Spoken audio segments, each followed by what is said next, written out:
I remember one evening I was travelling to spend some time with a new friend. Sitting opposite me was a pimply, unattractive youth, and at the other end of the carriage was a gaggle of girls. He couldn't take his eyes off them.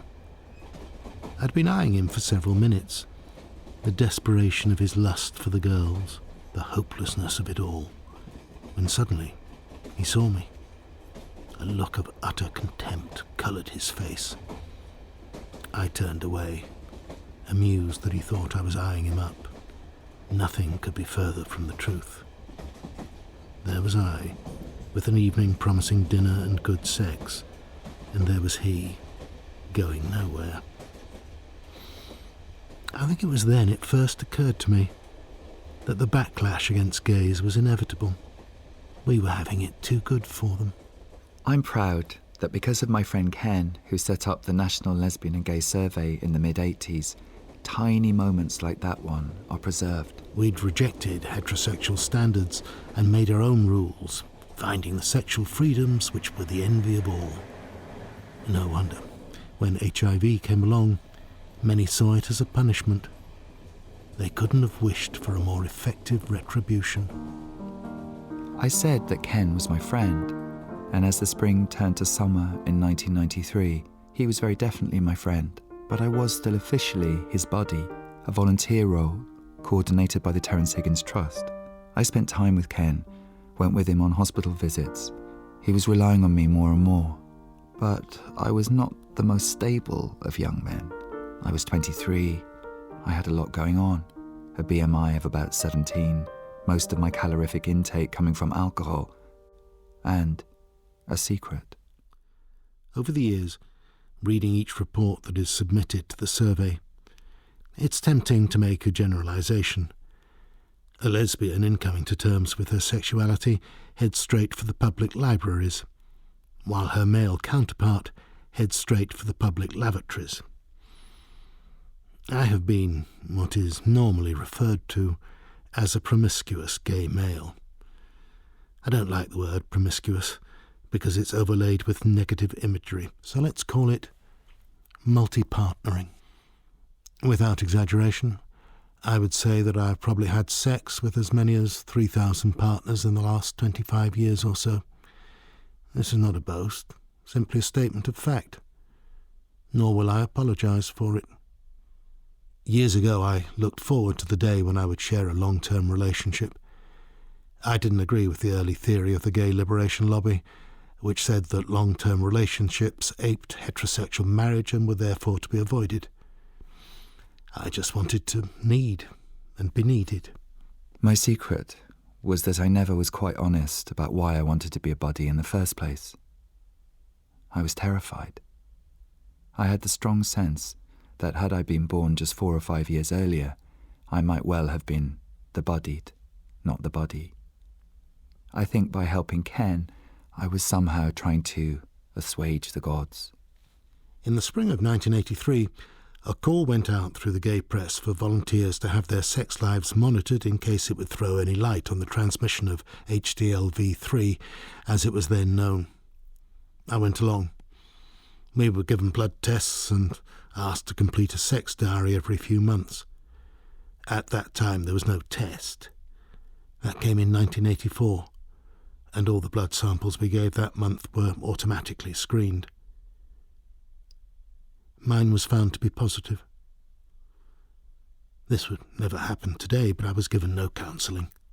In fact, I didn't have HIV counselling for another 6 years, followed by bereavement counselling in 1991. Ken, this contribution, this is you, isn't it? Yes, that's me. I think it's not true. How can you be really safe? Condoms break. We don't understand everything about how it's transmitted. It's just not safe. So what do you do? I'm not talking about me. Well, I am. The film's finished. You're reading all about me. Why shouldn't we talk about you? HIV robbed me of ambition. I expected to be dead within 6 months, and this expectation lasted the first 3 or 4 years. I began to drink heavily, but saw the error of that, fortunately. There are periods of chronic exhaustion when I can't work, so there's seldom very much in my bank account. I don't worry about symptoms anymore, or check myself for chaos lesions as I did every day for years.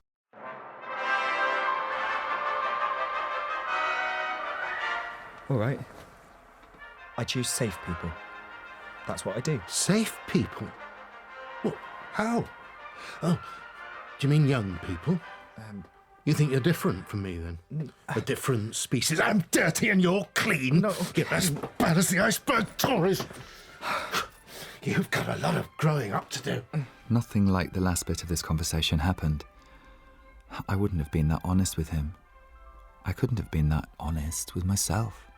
I would do a lot of growing up after that. Having a relationship with an HIV-positive man the following year, and yes, condoms do break. Allowing myself to sleep with men older, and therefore, to my mind, riskier. I needed to let go of fear. To understand that this was not something that happened to other people. And as the summer went on, Ken was becoming less and less other people. I'm not sure I was able to really listen back then. But now, I can sit in a hushed university library and read it in the archive. So, Christopher, Jessica and I have brought down the admin files. These are all the papers that relate to the day-to-day running of the survey. Many of the papers in these boxes I must have touched before when I was clearing Ken's room, but some have been added by the archivists. The three of us work through the archaeological dig of paper. Then suddenly, it's all very real. What's this? Oh, seems to be a letter sent out to all the contributors. Ken had been ill with AIDS-related medical problems for some time, and he died on the 14th of July in the Chelsea and Westminster Hospital.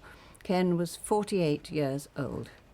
During the last few months, Ken was greatly supported and helped by Chris Green, his THT buddy and friend, who was with him when he died. And I cry. The kind of hot, springing out tears that shock you. Whilst I come over all, "Who do you think you are?" and try not to drip snot on archive documents, and whilst I remember how much I had loved Ken, the archivists move on to the boxes containing some of the contributions to the survey. I sometimes work as a supply teacher, and AIDS is now well entrenched as an insult between kids. It isn't usually possible to confront it. I recognise that voice. I think AIDS education should start in schools, but I don't think it's happening. The press is, of course, at fault, which, considering the 10% of gay and lesbian workers, journalists, etc., is pretty sad. That's Anna. She's loving and funny, but as her submissions go on, you can see how the effects of homophobia and the AIDS crisis are making her more and more fearful. She becomes strangely closeted as the years progress. Maybe that's just getting older, maybe it would have happened anyway, but she was definitely feeling the chill back then in the late 80s. People I've spoken to say that until Prince Charles or Jimmy Young get it, AIDS in this country will never have enough research money put into it. Oh, bollocks! Shut up, Ricardo! Turn it down! The real problem is the all-pervading prejudice we have to accept in the course of everyday television. The comic's joke, Wogan's quick aside, the flap of a wrist in mimicry to assert an assumed universal masculinity. All this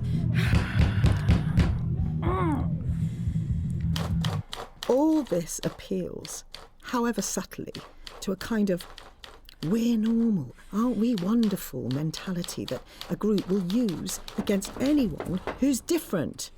That's okay, it was just a bit loud. I'm trying to write. Open up, Anna. Say hello. Tony's gone out, so I put on my headbanging tape. Why can't you like Kylie? It'd be a gay cliche. Because I'm a person, not a stereotype, Anna. So why can't you play your music when I'm out? Because, darling, you never go out anymore. I go to the shops. You writing about AIDS? Leave it. You? I cannot foresee a unity between gay men and lesbians. I know alliances are being made, especially in the AIDS field, but men are men in a patriarchal system, whatever their sexuality. I can't see gay men rushing to nurture and counsel lesbians if they were to remain AIDS victims. That's private, Ricardo. Nurture?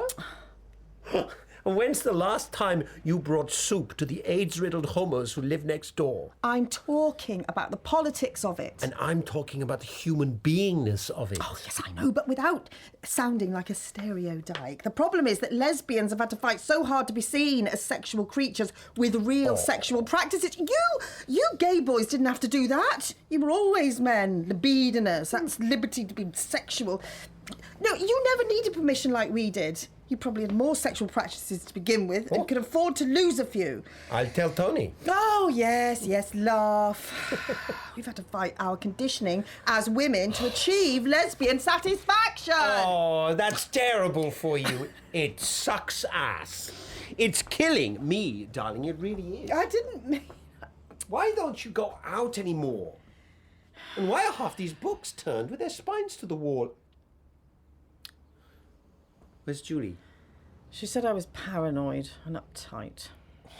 Lovers don't find that relaxing, apparently.